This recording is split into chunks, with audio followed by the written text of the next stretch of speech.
इस वीडियो के अंदर हम लोग डिस्कस करने वाले हैं income tax slab financial year 26-27 के लिए। जी हाँ, न्यू इनकम टैक्स एक्ट यहाँ पे एप्लीकेबल हो चुका है 1 अप्रैल से। वैसे टैक्स स्लैब के अंदर कोई चेंजेस नहीं आया है, लेकिन फिर भी आपको कुछ चेंजेस यहाँ पे देखने को मिलेंगे। तो स्टेप बाय स्टेप बताऊंगा स्लैब रेट के साथ में इसकी टैक्स की कैलकुलेशन कैसे होगी, प्लस कैपिटल गेन के अंदर फिर चाहे स्टॉक्स है, म्यूचुअल फंड है, या फिर प्रॉपर्टी या फिर क्रिप्टो वगैरह है।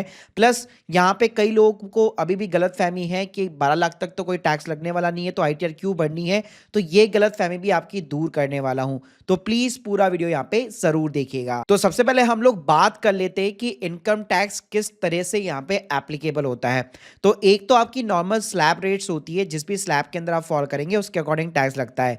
लेकिन इसमें ना आपकी सैलरी की इनकम, बिजनेस की इनकम, हाउस प्रॉपर्टी और अदर सोर्सेज जैसे बैंक का इंटरेस्ट हो गया, डिविडेंड की इनकम हो गई, अदर इनकम हो गई, तो इन चीजों के ऊपर लगता है। लेकिन कुछ ना स्पेशल रेट्स होती है, जैसे अगर आपने म्यूचुअल फंड को सेल आउट करके प्रॉफिट कमाया है, या स्टॉक्स को सेल आउट करके प्रॉफिट यहाँ पे कमाया है, या प्रॉपर्टी को बेचा है, या क्रिप्टो को बेचा है, गेम्स वगैरह खेले, अगर आपने लॉटरी खेली है, गैम्बलिंग की है, तो उस केस के अंदर आपके ऊपर स्पेशल रेट्स यहाँ पे एप्लीकेबल होती है। फिर स्लैब रेट का कोई भी फायदा नहीं है, भले ही आपने 1 रुपया कमाया हो, आपको कैपिटल गेन उसके ऊपर देना पड़ता है। अब बात करते हैं अगर स्लैब रेट की, तो स्क्रीन के सामने देख सकते हैं डिफॉल्ट आपकी न्यू रिजीम रहने वाली है, न्यू टैक्स रिजीम। और बढ़िया बात है कि बेसिक एम्पशन लिमिट इसके अंदर 4 लाख रुपए तक है, यानी 4 लाख तक आपका कोई भी टैक्स नहीं लगने वाला, इट्स ए 0%। 4 से अगर मैं 8 लाख पे बात करूं तो 5% का टैक्स रेट है, और 8 से 12 पे 10% का टैक्स रेट है। लेकिन सबसे बेस्ट बात ये गवर्नमेंट ये बोलती है, भले अगर आपकी इनकम 12 लाख तक हो, तो ये जो 5% 10% भी लग रहा है, हम उसकी आपको 60,000 रुपए तक रिबेट प्रोवाइड कर देंगे। यानी अगर आपकी इनकम 12 लाख के नीचे, तो आपको अपनी जेब से कोई भी इनकम टैक्स यहाँ पे नहीं करना है। वहीं पे अगर 12 को क्रॉस करती है, तो फिर आपका स्टार्टिंग से जो स्लैब है 4 से 8 पे 5, वो लगेगा ही लगेगा। 12 से 16 पे 15% है, 16 से 20 पे 20% है, 20 से 24 पे 25 है, और 24 लाख के ऊपर सीधा 30% का टैक्स रेट है। अब अगर किसी ने ओल्ड टैक्स रिजिम यहाँ पे सेलेक्ट कर रखी है, जिसमें डिडक्शंस वगैरह भी मिलती है, तो फिर वो एज के अकॉर्डिंग डिपेंड करता है। वहां पे 3 से 5 पे 5 हो गया, 5 से 10 पे 20 हो गया, और 10 के ऊपर सीधा 30% का टैक्स रेट है। अब इसकी टैक्स की कैलकुलेशन कैसे होगी, तो इसके लिए हम लोगों ने एक सुपर्ब यहाँ पे कैलकुलेटर बना रखा है।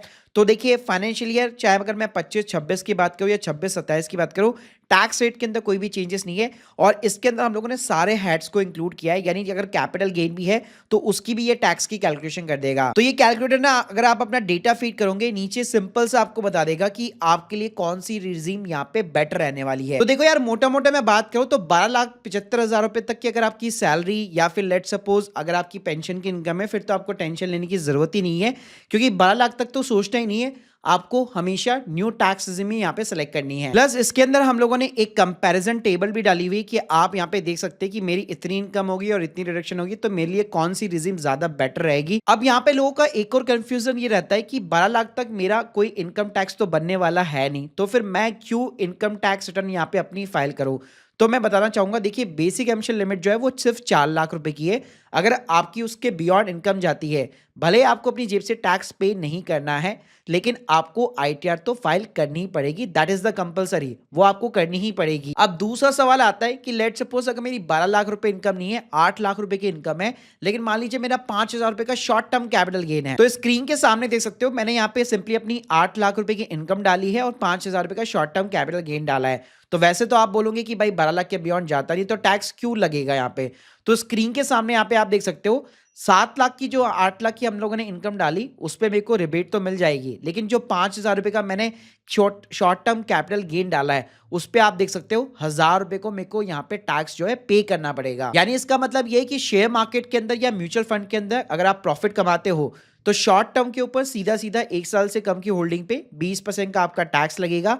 वहीं पे लॉन्ग टर्म कैपिटल गेन के ऊपर 1,25,000 तक तो प्रॉफिट पे आपको एग्जेम्पशन मिल जाएगी, लेकिन उसके बियॉन्ड अगर आपका प्रॉफिट जाता है तो 12.5% का टैक्स रेट लगेगा। और ध्यान रखिएगा, न्यू इनकम टैक्स के एक्ट के अंदर इसके केवल ना सेक्शन चेंज हुए, रेट के अंदर कोई डिफरेंस नहीं आया है। तो यहाँ पे बढ़िया बात यह है कि अगर मेरा 80-90 हजार रुपया 1,25,000 के नीचे भी लॉन्ग टर्म कैपिटल गेन है, तो इस अमाउंट के ऊपर ना मेरा कोई भी टैक्स वगैरह नहीं बनने वाला। तो टैक्स आपका तभी बनता है जब आपका कैपिटल गेन हो और चाहे भले आपकी इनकम कम क्यों ना हो। अब एक और सिनेरियो लेते हैं जहां पे पर्सन की इनकम जो है यहाँ पे 12 लाख को क्रॉस कर जाती है, तो फिर वहां पे उसके माइंड में कंफ्यूजन रहता है कि मेरे लिए कौन सी रिजिम ज्यादा बेटर है और कहां पे मैं कैसे अपने टैक्स को ऑप्टिमाइज कर सकता हूं। तो अगर यहाँ पे मैं डिफरेंसेस की बात करूं तो देखिए, प्रोफेशनल टैक्स का जो डिडक्शन है वो सिर्फ आपको ओल्ड टैक्स में देखने को मिलता है। बाकी जो स्टैंडर्ड डिडक्शन है न्यू टैक्सेस में आपको 75,000 मिलेगा और ओल्ड के अंदर सेम आपको 50,000 रुपए मिलेगा। वहीं पे अगर आपका होम लोन चल रहा है तो उस केस के अंदर भी ध्यान रखिएगा, अगर सेल्फ ऑक्यूपाइड प्रॉपर्टी है बेसिकली तो उसका डिडक्शन भी सिर्फ आपको ओल्ड टैक्स में देखने को मिलता है। इसके अलावा सेविंग बैंक अकाउंट का जो इंटरेस्ट होता है अप टू द 10,000 रुपीज आपको ATTTA एंड ATTTB के अंदर सीनियर सिटीजन को डिडक्शन देखने को मिलता है, बट ये भी सिर्फ और सिर्फ आपको ओल्ड टैक्स में ही देखने को मिलेगा। बाकी ध्यान रखिएगा, आपका जो कैपिटल गेन होता है उस पे न्यू वर्सेस ओल्ड टैक्स का कोई फर्क नहीं पड़ेगा, क्योंकि उस पे हमेशा एक स्टैंडर्ड जो टैक्स रेट है वही एप्लीकेबल होगी। साथ में अगर मैं डिडक्शंस की बात करूं तो जैसे ATC की जो 1.5 लाख की डिडक्शन है वो भी सिर्फ आपको ओल्ड टैक्स में देखने को मिलती है। लेकिन यहाँ पे अच्छी बात है कि आपका जो एम्प्लॉयर यहाँ पे NPS के अंदर कंट्रीब्यूट करता है उसकी जितनी भी डिडक्शंस होगी, जो आपका ऑलमोस्ट जो है 14% of the basic salary and DA रहता है, वो डिडक्शन आपको दोनों रिजीम में देखने को मिलती है। इसके अलावा ATD की हेल्थ इंश्योरेंस की डिडक्शंस वगैरह हो गई, या सीनियर सिटीजन जो पेरेंट्स है उनके लिए डिडक्शन हो गई हेल्थ इंश्योरेंस की, इंटरेस्ट ऑन एजुकेशन लोन वगैरह हो गया, डोनेशंस हो गई, पॉलिटिकल पार्टी को डोनेशंस वगैरह हो गई, ऐसी कोई भी चीज आपको न्यू टैक्स में डिडक्शन देखने को नहीं मिलती। ये सारी डिडक्शन जो है सिर्फ और सिर्फ ओल्ड टैक्स में एप्लीकेबल होती है। तो इस कैलकुलेटर की मदद से इजीली आप सिंपली अपना जो है एज ब्रैकेट यहाँ पे सेलेक्ट कीजिए, अपनी सारी इनकम को पुट कीजिए और आप इजीली जो है एनालिसिस कर सकते हैं कि कहां पे मैं अपना टैक्स जो है ऑप्टिमाइज करके यहाँ पे ओल्ड रिजीम के अंदर यहाँ पे टैक्स स्ट्रक्चर के थ्रू यहाँ पे मैं सेव कर सकता हूं। बाकी इसके अलावा जिसने भी प्रॉपर्टी यहाँ पे बेची है तो वहां पे भी रूल सेम रहने वाला है। शॉर्ट टर्म के ऊपर आपका जो है स्लैब रेट के अकॉर्डिंग टैक्स लगेगा 2 साल से कम होल्डिंग पीरियड पे। लॉन्ग टर्म के ऊपर 12.5% का टैक्स रेट लगेगा और कोई भी इंडेक्शन का बेनिफिट नहीं मिलेगा। लेकिन अगर आपने प्रॉपर्टी 23 जुलाई 2024 के पहले खरीदी है तो दोनों ऑप्शंस आपके पास में अवेलेबल है। अगर इंडेक्शन का बेनिफिट उठाना चाहते हैं तो 20% है, विदाउट इंडेक्शन 12.5% है, और दोनों में से जो भी आपके लिए बेनिफिशियल होगा वो आप यहाँ पे सेलेक्ट कर सकते हो। बाकी क्रिप्टो, लॉटरी और जो गेमिंग वाले वो सावधान रहे, वहां पे हमेशा 30% का टैक्स रेट ही अभी भी एप्लीकेबल रहेगा। तो अल्टीमेटली भाई मैं समराइज करना चाहूँ, basic emission limit new tax के अंदर 4 लाख रुपए तक है, 12 लाख तक कोई टैक्स नहीं लगेगा, और जितनी भी जो कैपिटल गेन्स वाली जो स्पेशल रेट्स वगैरह वो 30% है मैक्सिमम। बाकी फिर वो इक्विटी के ऊपर 12.5% का टैक्स रेट आपका एप्लीकेबल है। So guys, hope you like this video, please subscribe channel. अगर आप लोग के कोई भी डाउट्स है कमेंट बॉक्स के अंदर जरूर बताइएगा। Thank you guys, thank you very much.